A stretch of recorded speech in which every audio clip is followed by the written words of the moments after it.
Oke, selamat siang teman-teman semua. Hari ini kita nge-live lagi ya di Trading Tanpa Baper TTB di channel jam 11.56 pagi tanggal 22 Desember ya, hari Minggu. Seperti kemarin, seperti biasa ya teman-teman ya. Kita seminggu sekali untuk update market teman-teman ya. Nah, ayo gimana teman-teman? Seminggu ini kena kocokan yang lumayan ya daripada si Bitcoin ya. Nah, kemarin kita terakhir waktu kita lagi ngupdate ya teman-teman ya sekitar 1 minggu yang lalu, which is itu artinya hari Minggu. Hari Minggu kurang lebih harga itu ada di sekitar sini ya teman-teman ya, kurang lebih ada di harga sekitar seratusan masih ya di seratusan. Di sana gue bilang nih teman-teman ya, di sana kalau teman-teman masih ingat, gue memberikan satu analisis gitu ya, satu analisis berkaitan dengan Bitcoin yang berpotensi untuk membuat yang namanya mana ya? Kok hilang ya? Apa di sini ya? Bukan ini. Oh, bukan ini juga. Lupa lah. Pokoknya ada satu analisis gitu ya di minggu lalu kalau teman-teman lupa gitu, teman-teman bisa ngecek di YouTube kita ya, YouTube Vincent Chandra atau @trading tanpa baper. Di sini terakhir di tanggal 1 minggu yang lalu gitu ya, gue bilang membuat pola yang namanya Christmas Rising Wedge, teman-teman ya, Christmas Rising Wedge. Ini videonya sekitar 39 menit ya, kurang lebih gambarnya gimana ya? Coba kita lihat ya. Nah, ini di sini. Nah, kurang lebih kayak gini ya teman-teman ya kalau kita lihat nih kemarin posisinya gitu ya. Lalu singkat cerita kalau kita perhatikan ya teman-teman ya. Lalu singkat cerita kalau kita perhatikan yang pertama ya ada lah yang ngomong daging gitu ya. Mantap, analisanya sangat detail. Yang kedua, ada nggak tahu nih siapa datang dari namanya R. Firstly. Ditunggu update video selanjutnya kok. Please bilang saya salah gitu ya. Lalu yang ketiga ada yang ngomong bear market pasti ngilang gitu ya. Teman-teman ya mungkin mereka lama nggak pernah ngikutin kita lah gitu ya. Lama nggak pernah ngikutin kita gitu ya. Padahal kalau kemarin kalau teman-teman yang ikutnya sampai habis gitu ya, ikutnya sampai habis di live di sini, gue ada sempat ngomong juga ke teman-teman, kalau teman-teman masih ingat, gue bilang koreksinya nggak akan langsung koreksi gitu, gue bilang koreksinya ya kayaknya sih hari Senin bakal naik dulu karena ngelihat kondisi daripada apa waktu itu kondisi daripada market overall-nya itu masih sangat bullish gitu. Market overall masih sangat bullish. Makanya di sini kalau kita perhatikan, oh ternyata seolah-olah kita dibikin all time high nih gitu ya, dibikin all time high sampai 108.000. Seolah-olah katanya, oh saya salah gitu. Ya, gue mau ngomong salah mau gimana? Sekarang harganya 96 gitu kan. Padahal kita kemarin analisisnya di 101. Artinya kan kalau sekarang kita update lagi nih gitu, sekarang update lagi nih posisinya masih di bawah nih. Berarti masih cukup relevan teman-teman ya, masih cukup relevan di mana kalau kita lihat saat ini Bitcoin sudah berhasil breakdown the rising wedge gitu. Walaupun sih dibilang rising wedge-nya perfect banget sih nggak juga ya teman-teman ya. Kalau kita lihat rising wedge-nya ini dia malah bentuknya ya teman-teman kalau kita perhatikan di sini dia itu benar-benar dibuat yang namanya false break dulu teman-teman. Kemarin kalau nggak salah kita gambarnya kurang lebih seperti ini ya teman-teman. Atau agak di bawahnya sedikit kurang lebih segini. Kayaknya kurang lebih segini deh waktu itu gambarnya. Nah, segini. Nah, jadi kurang lebih kayak gini gambar kita di awal gitu ya. Gambar kita di awal kurang lebih seperti ini rising wedge. Nah, ternyata kalau kita perhatikan dia sempat di false break dulu nih teman-teman.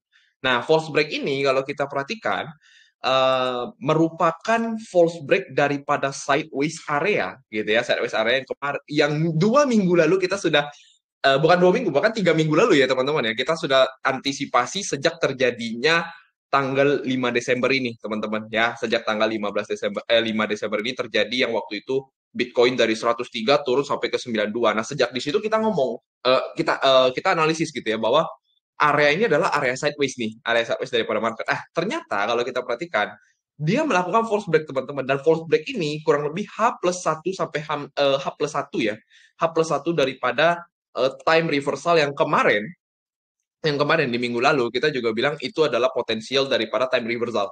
Oh teman-teman masih ingat ya, time reversal gue tulis di sini swing high, potensi swing high ya 15 Desember, dan ternyata dia kurang lebih H+2 lah teman-teman ya, H+2 sampai Selasa baru dikoreksi sampai ke dalam, dan ini koreksinya ya teman-teman bisa mungkin agak shock-shock dikit gitu ya, shock gitu ya, tiga hari berturut-turut dibawa turun lumayan dalam. Nah, sekarang kita cuma update aja teman-teman ya, kita update aja sedikit, kira-kira next itu akan kemana. Nah kalau ditanya next akan kemana, menurut gua pribadi, analisis yang ada di minggu lalu itu masih sangat relevan. Ya, masih sangat relevan. Nah, mungkin kalau supaya teman-teman mengingat aja gitu ya, nah sekarang kita coba melihat daripada kondisinya, teman-teman ya. Kondisi saat ini apa yang terjadi. Nah, jadi kalau kita perhatikan ya, yang waktu di minggu lalu kita antisipasi adalah penurunan Bitcoin itu bisa sampai di sini nanti di hari Natal, mendekati hari Natal ya, di minggu Natal, yaitu mulai dari tanggal 23 ini sampai di tanggal 27 nanti gitu ya, karena kan kita kan 5 hari doang ya, kita trading days kita kan dari hari Senin sampai hari Jumat gitu ya, kita kalau hari Sabtu sama Minggu biasa pergerakan marketnya lebih kecil gitu ya. Nah, maka kalau kita melihat analisis ini harusnya masih cukup relevan, teman-teman. Analisis ini masih cukup relevan, yaitu bukan penargetan ya, tapi antisipasi daripada harga itu bisa turun sampai ke 90.000 untuk si Bitcoin-nya. Ya, nah saat ini posisi masih di 96, teman-teman ya. Posisi masih di 96. Apakah akan langsung ke sana dalam 1 minggu? Nah, ini yang kita mau cari tahu, teman-teman. Ya, ini yang mau kita cari tahu. Nah, first of all, yang teman-teman harus tahu dulu bahwa adalah kondisi weekly candlestick. Nah, teman-teman bisa lihat ya. Jadi tadi kalau kita lihat di daily dia false break. Di daily dia false break. Nah, di weekly ini jauh lebih clear lagi. Ini jauh lebih clear lagi bahwa sebenarnya ini juga swing high. Kalau kita perhatikan di line chart. Ya. Nah, ini jelas banget ini market itu sedang membuat yang namanya swing high. Jadi kalau dalam kondisi ini apakah market sudah bottom? In my point of view belum.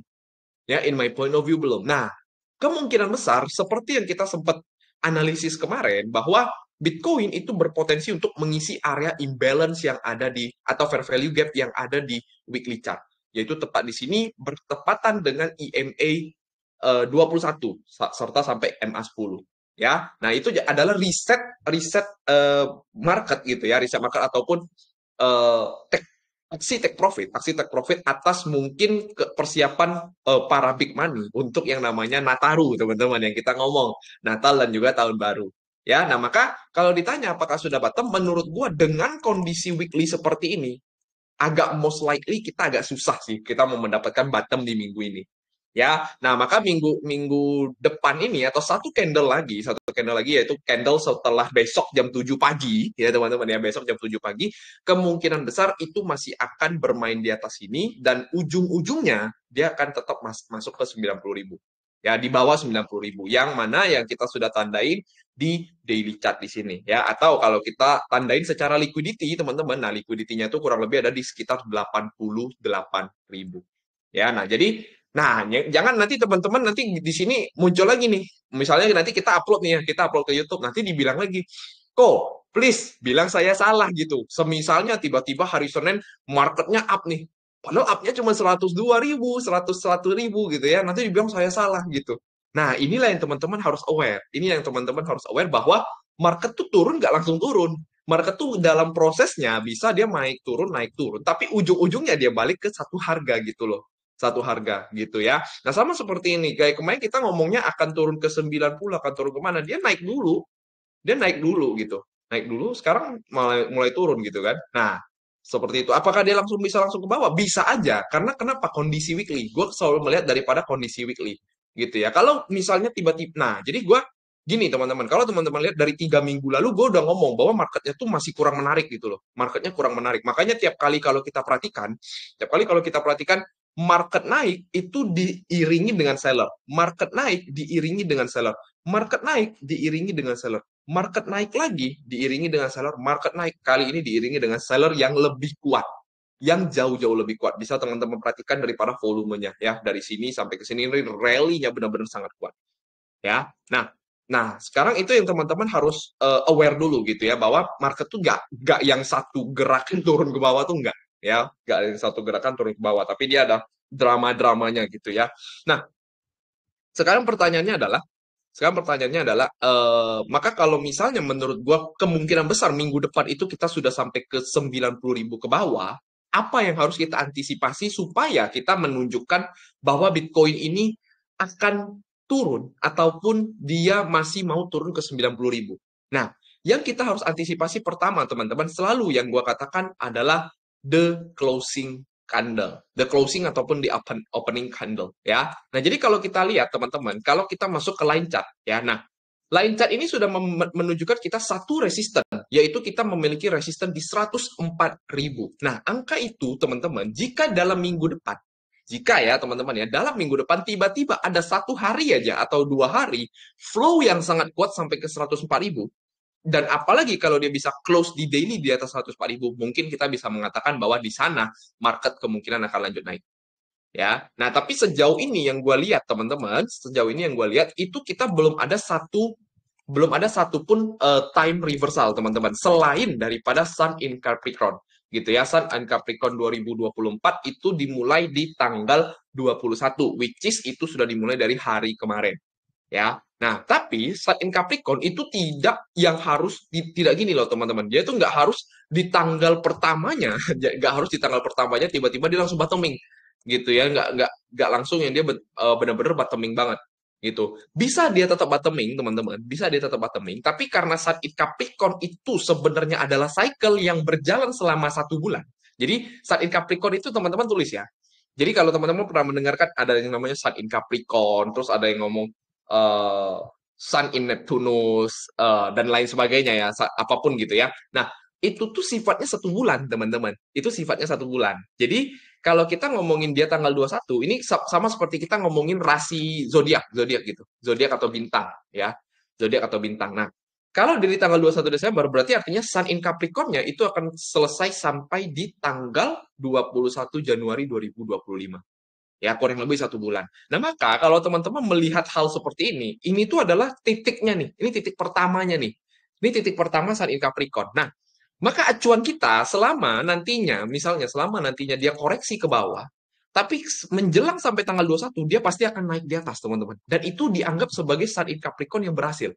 Karena kita ngitungnya adalah dari di opening, bukan di opening, the start atau di beginning sampai di ending gitu. Ya, ini kalau teman-teman yang percayanya pakai yang namanya astrological finance. Nah, sejauh ini selain daripada Sun in Capricorn, gue tidak melihat ada yang namanya full moon cycle. Moon cycle yang paling dekat nantinya, full moon cycle yang paling dekat nantinya adalah di tanggal dekat-dekat hari ini.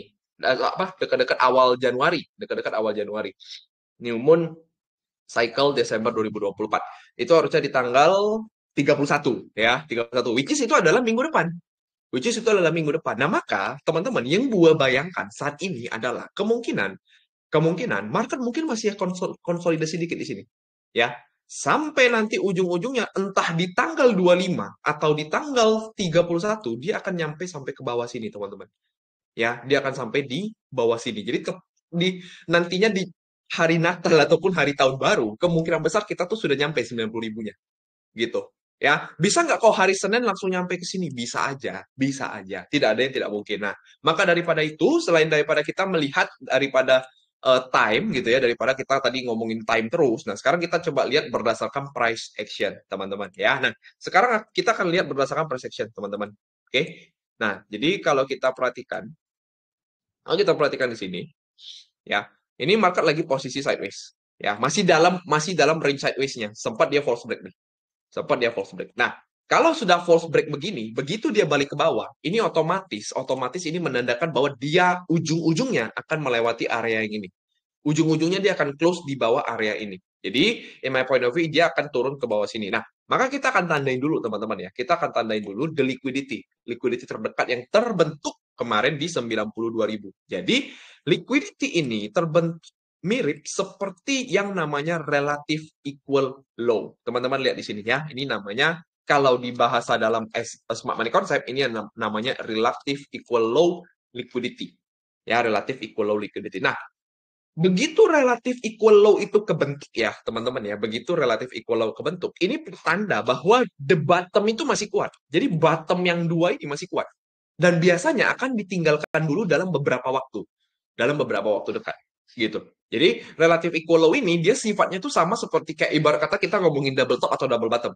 Ya, jadi seolah-olah dia tuh kuat di sini, teman-teman. Seolah-olah dia kuat. Lalu dia bounce. Nah, waktu dia bounce, naik ke atas. Nah, begitu besok-besoknya dia langsung kejar lagi relative equal low-nya. Nah, so in my point of view saat ini kita lihat dulu bahwa ini sudah menjadi bottom dulu nih dalam waktu dekat. Nah, kita coba perhatikan pergerakan dari atas sampai ke bawah. Nah, gua akan coba hitung sedikit pakai Elliott Wave. Jadi kalau berdasarkan Elliott Wave, dia ini sebenarnya sudah selesai, teman-teman. 1, 2, 3, 4, dan juga 5. Ya, jadi ini sudah 5 gerakan ke bawah. Satu turun, 2, up dikit, 3 rally, 4 lumayan, 5 turun ke bawah. Ya, nah sekarang kalau kita perhatikan Bitcoin begitu sudah selesai wave 5, dia langsung melakukan yang namanya change of character. Dia langsung melakukan namanya change of character. Nah, begitu dia masuk ke dalam change of character, ya teman-teman ingat ya, begitu dia masuk ke dalam change of character, disitulah pertama kalinya terbentuk satu wave. Terbentuk satu wave. Ini kalau teman-teman nggak ngerti, teman-teman coba cari pelajarannya ya, atau yang namanya Elliott Wave Theory. Elliott Wave Theory. Nah, ini kalau teman-teman yang belajar di BBV harusnya tahu, karena kemarin kita sempat belajar ini lumayan mendalam gitu ya tentang Elliott Wave Theory. Nah, jadi begitu dia naik ke atas ini, teman-teman. Nah, ini adalah satu wave. Nah, satu wave ini kalau kita percayanya adalah koreksinya belum selesai, maka dia 1, 2, 3, 4, 5, dan next itu adalah ABC. Jadi adalah A, untuk mencari B, baru dia ke C. Ya, nah C-nya di mana? Itu pertanyaan semua orang. Ya, itu pertanyaan semua orang. Nah, biasanya C itu merupakan antara dua ini, teman-teman. Antara dari paling ujung atas sampai ke bawah sini. Which is kalau kita lihat ini ada di 101.000. 101.000 untuk saat ini. Ya, atau kita bisa ambil dari wave 4 sampai ke wave 5. Nah, kalau gue lihat wave 4 ke wave 5, ini agak nggak make sense nih. Agak nggak make sense. Karena ketika kita tarik Fibonacci-nya, jadi kalau teman-teman lihat, kalau kita ketika tarik Fibonacci-nya, nah ini tidak ada Fibonacci yang spesifik di sini, atau tidak ada Fibonacci yang signifikan. Ya, tidak ada Fibonacci signifikan. Sedangkan ABC correction wave itu biasanya berhenti di dalam satu wave 0,618-nya, atau the golden ratio. Nah, maka gue akan percaya, teman-teman, gue memiliki kepercayaan bahwa Bitcoin itu akan rebound sampai ke angka 101.000 di dekat-dekat wave 4. Ya, di dekat-dekat wave 4. Nah, jadi in my point of view, sekarang, ini posisi sekarang ya, kita lagi ngomong, ini Bitcoin tuh lagi mencari wave B-nya. Dia lagi mencari wave B. Wave B to wave C. Sebelum ujung-ujungnya dia melakukan yang namanya rally wave lagi. Rally-nya seperti apa nanti? Mungkin bisa jadi 1 juga, 2, 3, 4, baru 5. 3-nya mungkin dia ngambil liquidity bawah sini, seolah-olah naik, nah 4 di sini, nah 5-nya mengisi sampai bawah. Bisa jadi seperti itu. Nah, jadi ini proyeksinya berdasarkan wave analysis, ya, berdasarkan wave analysis. Nah, sekarang dia lagi mencari B-nya nih, teman-teman. Dia lagi mencari B-nya nih. Nah, kita coba lihat nih, ya, kita coba lihat kalau memang C-nya ada di sini, kalau memang C-nya ada di sini, ada apa di sini gitu loh. Pertanyaan kita adalah ada apa di daerah C ini? Nah, kita coba lihat ke kiri, teman-teman, ya. Kita coba lihat ke kiri. Sekarang kita tandain dulu bahwa 101.800 ini adalah wave golden ratio-nya. Ya, kita lihat ini sebagai wave golden ratio. Oke? Nah, kita lihat dulu. Oke, nah sekarang kita buka time frame yang lebih besar. Wah, ini bagus sekali teman-teman ya. Ternyata kalau kita lihat 101 ini, kita tarik ke sini, kita tarik ke kiri. Nah, kita tarik ke kiri. Apa yang kita bisa dapatkan di sini? Ya, bahwa kalau kita perhatikan di sini, ini adalah merupakan satu key level yang cukup penting. Satu, ini sedikit ya, beda sedikit. 3, ya, 4, ya. Lalu di sini 5, ya. Nah, jadi kalau kita lihat, kalau kita perhatikan dengan seksama gitu ya, kalau kita zoom in lagi di 101.000 ini, ternyata ini merupakan area supply ya, atau order block. Order block yang diikuti dengan small fair value gap. Di sini ada small fair value gap. Ya, menjadikan dia menjadi salah satu high probability order block. Ya, high probability order block. Dan kalau teman-teman mengetahui ada yang namanya TTB pattern gitu ya, atau yang kita sering sebut sebagai three rising methods ataupun three falling method gitu ya. Nah, teman-teman bisa melihat bahwa di area sini ini adalah area terbentuknya three falling methods. So, in my point of view ya, teman-teman, ada kemungkinan antara di hari Senin ataupun hari Selasa, bisa jadi ya teman-teman ya, kemungkinan market kita masih akan konsolidasi dan ujung-ujungnya balik ke sini, gitu ya. Baru di dalam hari Selasanya ataupun hari Rabunya, mulai dari hari Natal, nah itu mulai kita melakukan koreksi sampai ke bawah sana. Ya, karena kenapa? Kita memperhatikan bounce yang cukup signifikan ketika dia masuk ke bottom yang ada di support-support yang ada di sini. Jadi seharusnya in my point of view dia akan mencari point of interest yang cukup signifikan sebelum dia balik lagi ke bawah. Tapi kok bisa nggak sih kok kalau ternyata ini merupakan pergerakan satu lagi untuk dia menuju ke bawah langsung? Bisa, teman-teman. Kenapa gue jawab bisa? Kenapa gue jawab bisa? Karena salah satunya di area yang barusan kita respect itu merupakan area inverse fair value gap. Jadi ini adalah inverse fair value gap. Ini EFVG yang lumayan signifikan, teman-teman. Kenapa? Karena begitu fair value gap bullish di sini terbentuk, dia sempat sekali dites menyebabkan harga naik. 2 kali dites menyebabkan harga bounce. Nah, sekarang dia turun. Nah, di sini ada reaksi. Ya, di sini ada reaksi. Nah, kita perhatikan dengan sesama di sini. Cuman yang gua jadi concern, kenapa menurut gua EFVG ini hanya menjadi eh, respon sementara terhadap Bitcoin itu bisa koreksi adalah karena hanya koreksi sementara gitu ya, hanya koreksi sementara daripada EFVG. Kenapa? Karena EFVG ini terbentuk atau terjemput itu di hari Sabtu jam 11 pagi. Jam 3 ya. Jam 3 sore nih. Dekat-dekat jam 3 sore. Ya, dekat-dekat jam 3 sore. Jadi EFVG ini terjemputnya di weekend. Di weekend. Nah, yang mana biasanya weekend itu bergerak no volume. No volume. Ya, jadi kalau dalam hal dia bergerak no volume, otomatis nanti ketika teman-teman masuk ke CME, ya, teman-teman masuk ke dalam CME chart, nah teman-teman akan bisa melihat bahwa di sana itu malah menjadi potensinya terbentuk gap, ya, karena kalau dia sampai terbentuk di sini langsung turun ke bawah, nah ini agak agak concerning, teman-teman, agak jarang bisa terjadi karena kalau di dalam hal weekend ya, teman-teman, ya, weekend itu paling sering membuat yang namanya fake area. Ya, teman-teman nanti coba buktikan sendiri aja gitu ya, buktikan sendiri aja bahwa gue bisa katakan gitu ya, bahwa gue bisa katakan bahwa di sini adalah potensi terbentuknya liquidity yang nanti ujung-ujungnya akan mengambilnya sampai ke 101 sebelum dia turun ke bawah. Ya. Nah, jadi in my point of view, teman-teman, dalam waktu singkat ini, kita masih akan ada rebound-rebound yang kecil. Ya, rebound-rebound yang kecil sebelum dia melakukan penurunan yang lebih jauh, yang mungkin sampai ke 88.000 atau paling tidak di bawah 90.000. Ya, nah itu at least apa yang gue lihat. Dan kalau gue lihat ya teman-teman ya, dari yang tadi kita bahas soal wave 1, 2, 3, 4, 5 ABC itu teman-teman. Sebenarnya ini tuh kita lagi buat yang namanya ABC yang lebih besar. A, B, C. Kemungkinan seperti itu. Ya, dari perspektif yang mana? Mungkin dari perspektif yang ini, teman-teman. Mungkin dari perspektif dari bawah ini 1, 2, 3, 4 baru dia kelima. Nah, ini kalau yang teman-teman ikut gua di BBV, gua udah pernah bikin nih yang kayak gini. Kalau teman-teman masih ingat ya, 1, 2, 3, 4, 5. Ya.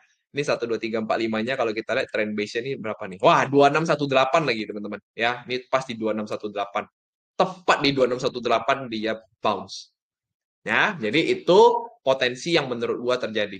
Ya, jadi kalau ditanya banget ya, kalau ditanya banget, kok kapan bottoming? Nah, mungkin minggu depan kita akan mencari bottoming lagi, gitu ya. Minggu depan kita masih mau mencari bottoming.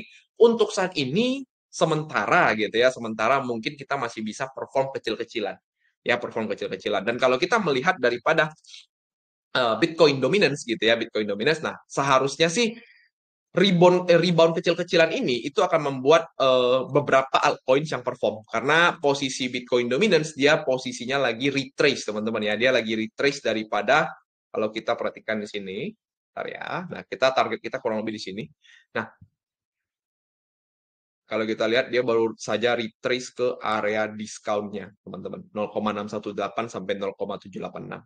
Ya, so in my point of view di sini justru kita menarik untuk beberapa waktu ke depan ini gitu ya, di dalam rebound yang kali ini itu kita bisa melihat daripada altcoins yang cukup menarik ya.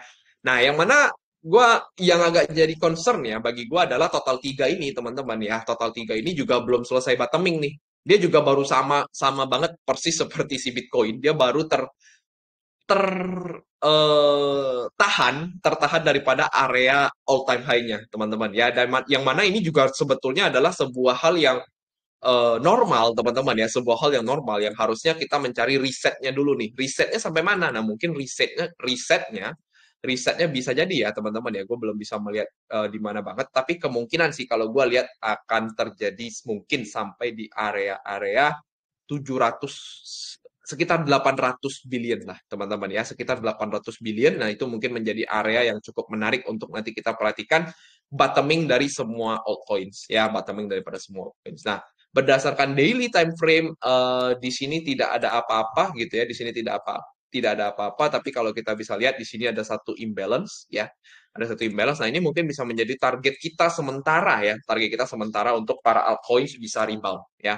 Para altcoins bisa rebound dan mungkin kalau kita lihat kalau memang dia tertahan tepat di fair value gap yang itu, maka ada potensi terbentuknya total 3 yang bullish flag. Ya, yang mana bullish flag-nya ini menarik teman-teman ya. Jadi kalau kita lihat bullish flag di sini bisa jadi dia A, B, C, D, E gitu ya. Jadi tepat di sekitar 800 dia bottoming, barulah kita ngegas sampai ke atas di bulan depan. Jadi kalau ditanya teman-teman, bulan ini masih bisa bull run nggak? Mungkin nggak teman-teman, mungkin nggak ya. Tapi bulan depan ada kemungkinan kita bisa masuk ke bull run lagi ya. So itu aja teman-teman daripada update hari ini tentang Bitcoin dan juga mungkin sedikit daripada altcoins gitu ya. Nah, sisanya ini ya, kita sisanya tidak akan masukkan ke dalam recording atau kita tidak akan upload ke YouTube. Jadi ini buat teman-teman yang ada di live Telegram. Nah, sekarang kita akan bahas ke beberapa komenan-komenan yang teman-teman request gitu ya, request-request soal altcoins. Nah, jadi kalau teman-teman yang dari YouTube nonton gitu ya, dari YouTube nonton, maka teman-teman harus ikutin Telegram kita juga, teman-teman ya. Ikutin Telegram kita juga di TTB Crypto, yang mana kita sering membagikan outlook juga di sini, teman-teman ya, sering membagi-bagikan outlook di sininya. So itu dulu teman-teman untuk update hari ini. Kalau teman-teman nanti ada yang mau bertanya, teman-teman bisa sampaikan di kolom komen yang di YouTube, gitu, teman-teman ya. Tapi jangan komen yang aneh-aneh, teman-teman ya. Jangan komen-komen yang aneh-aneh seperti ini. Bear market pasti ngilang. Padahal ya, kalau dibilang siapa yang bisa nge-call bear market sampai beberapa call ya? Kalau kita masih ingat ya, teman-teman ya. Kalau kita masih ingat kita berapa call nih? Berapa kali di bear market loh, di bear market loh. Ini free call loh, free call nggak pakai bayar 17 juta teman-teman ya. Mana sih? Mana sih?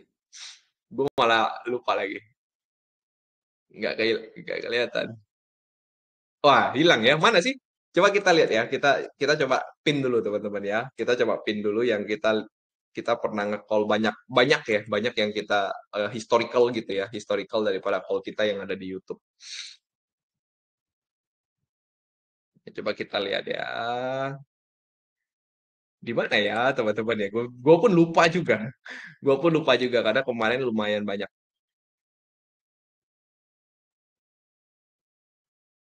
Coba kita cek kata-kata cetus deh. Biasanya kata-katanya tuh dari cet. Oh, nih. Perjalanan TTB. Nah, ini ya kita coba pin ya. Nah, nih kalau teman-teman lihat ini perjalanan waktu masih bear market, teman-teman. Waktu masih bear market ya, mulai dari drift, cetus, aero. Nah, teman-teman bisa cek itu semua di YouTube ya. Oke, teman-teman sampai di situ dulu. Thank you dan see you on next market update. Ya, semoga bermanfaat.